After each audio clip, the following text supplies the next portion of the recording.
Hello, I'm Lori Sharonbrock, and welcome to our newest episode of What's on the Horizon. I'm here with Chris Schucker, owner of Digital Horizons, and today I want to talk about the outdoors. And I know that seems like an odd topic because it is so hot here in Minnesota right now, but I think many people want to be outdoors and enjoying that outdoor space. It's one of the reasons people move to the Brainerd Lakes area and love spending time here.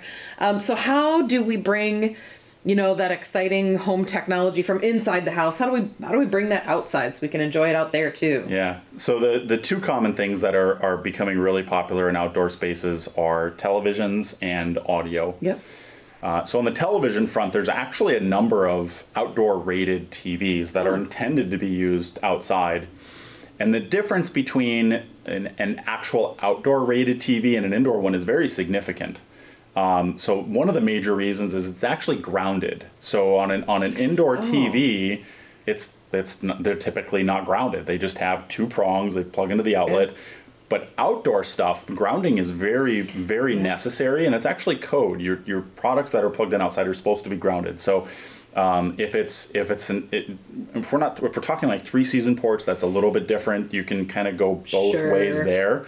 But if it's actually outside and maybe just has a covering over it or something, it should be grounded, and that's where the actual outdoor TVs make a big difference. Outside of that, they tend to be brighter. So an indoor TV, often your lights aren't as harsh. You're not dealing with the sun. And so they don't have to be as bright. When you deal with an outdoor TV, they're very, very, very bright to counteract the sun. They don't look as bright because the sun is killing all of the brightness or causing it to wash out, but they're more bright to deal with that. Lastly, they're sealed, so they prevent bugs from getting in, dust, pollen, anything that might float through the air that would get in there. And then there's more extreme versions that are actually rated for extreme temperatures. So there'll be an enclosure that actually has the ability to control the heat. So they'll operate as low as 20 or 30 below. They'll operate up to 100 to 30 to 140 degree temperatures. Direct sunlight, that's very easy to achieve. And then they also come in versions that are intended to be in direct sunlight, partial sunlight, and full shade. Because what a lot of people don't realize is the sun, and particularly the UV portion of it, erodes almost everything that it touches. It'll wash it out. It'll break it down. Specifically, the LCD portion of the screen. It'll erode it. It'll actually destroy the screen. So they have versions. They're built and manufactured a certain way to withstand direct sunlight. So ideally, you could have it in a not direct sunlight version because those versions are much more expensive. But if you can't, they do exist. The other challenging part with outdoor TVs is it's never just the television, right? Right. You have other things that are connected to it. You might have a cable box, satellite box. Yep. You might want a Blu-ray player if you're going to stand outside and watch a movie, or you might want to stream content. So then you need an Apple TV, a Roku, Fire Stick, something like that. But those devices have to go somewhere. And oftentimes the outdoor television is mounted to the side of the home, or there's some sort of brick wall or facade or something that's built to it. So you have to put those devices somewhere. So you need to plan that out. How are we going to get the video from those devices up to the television? It's usually done through a conduit or something like that. But those things have to be planned for. But then the other challenge is you have to be able to talk to those devices with their remotes. Most of those devices operate on infrared, which is when you press a button on your remote, it's meant to be pointed at the device. But if your TV's here and your remote's here and your devices are in the basement of your home, that infrared doesn't get there. So we have to kind of think about some of those things. And that's where an automation system of sorts comes into play because those devices can operate on radio frequency. They don't require line of sight. So we have to those things have to be thought through. So the outdoor TVs are becoming much more common, and just some planning involved. So in thinking about that too, yards come in all shapes and sizes, and like you said, your TV might be mounted somewhere. So how do I hear it if I'm over at the fire pit? Right. So there's a couple of different ways to go about the audio. You can go as basic as a sound bar attached to the television. But if you're going to go to the length of an outdoor television and do all of these cool things, you don't want to settle with just doing a soundbar. Soundbars are definitely better audio than what the TV provides. Sure. But in an area like this, chances are you've put a pretty decent investment into the space. You want to provide audio that goes along with it. So the two ways to do it is you do a pair of speakers that are mounted to the building, like an actual outdoor rated speaker that's, a little bit larger, more filling sound. And if you're just trying to cover the immediate area around the television, that's a great solution. Typically you would pair it with an amplifier, and that would go with the rest of the components, part of everything that we work on. Or what's becoming really popular, even outside of the television, is landscape audio.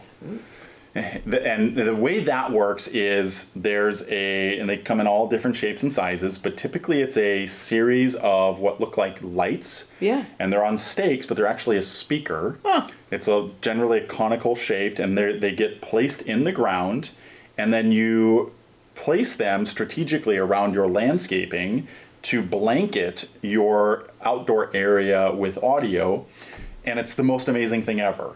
It's always been around, but it's really growing in popularity because people are spending more time outside, again, with or without the television. And it can be for your patio, it can be for your fire pit. You might have this elaborate landscaping, maybe going out to the dock if you have a lake home. Yeah. And the whole area, regardless of how big it is, because it can scale to literally no limit, you just cover the area with this nice calm, and it doesn't have to be calm, obviously you can turn it up as loud as you want, but it's just this even coverage of sound. And the benefit of doing that versus what has traditionally been done with just speakers on the house blasting, the yard, is you have the even coverage. And then anybody that might be closer to the home where speakers mounted on the house may have otherwise been, they're not getting blasted out by sound to get it 100 feet away from the home, because now you have this nice even coverage everywhere. It's awesome. And then it blends into the landscaping. Oh, yeah. So if you have shrubs, if you have plants, if you have flowers, it's just a part of that. All of the wiring gets put into the ground. Oh, that was going to be my next question. So it just gets, we use a specific type of wiring that's meant to be buried. It's called direct burial wire, and it just exists in the landscaping. And the last element is they make in-ground subwoofers. Oh. So with all of your audio, you have to have a subwoofer, because whenever you do a normal speaker, they don't have the ability to generate that low frequency sound.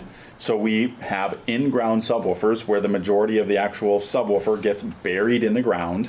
And then there's usually a cone that is installed on top that protects it from water and allows audio to escape out and then flow out.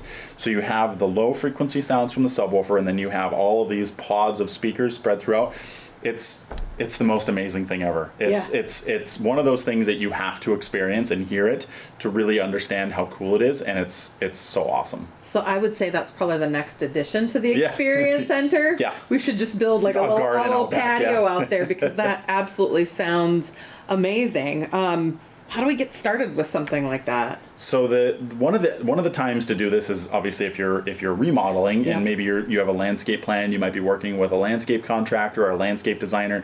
If you let them know you want audio outside, they can contact us. We can work with them, or we can work directly with the homeowner and work with them to place the speakers, get things wired, and when we take care of the whole thing. You just need to reach out to us. Awesome. How do we do that? Just visit our website, which is digitalhorizonsmn.com. Perfect. That sounds awesome. I'm going to go outside and look at where I need Dream about some landscape. Yes. My husband will be super thrilled to hear about that next project. But that just sounds awesome. I mean, that is one of the reasons we live here. That's why we do that. Spend time outside. Yeah. Yep. So thank you for that. And we'll see you guys in the next episode.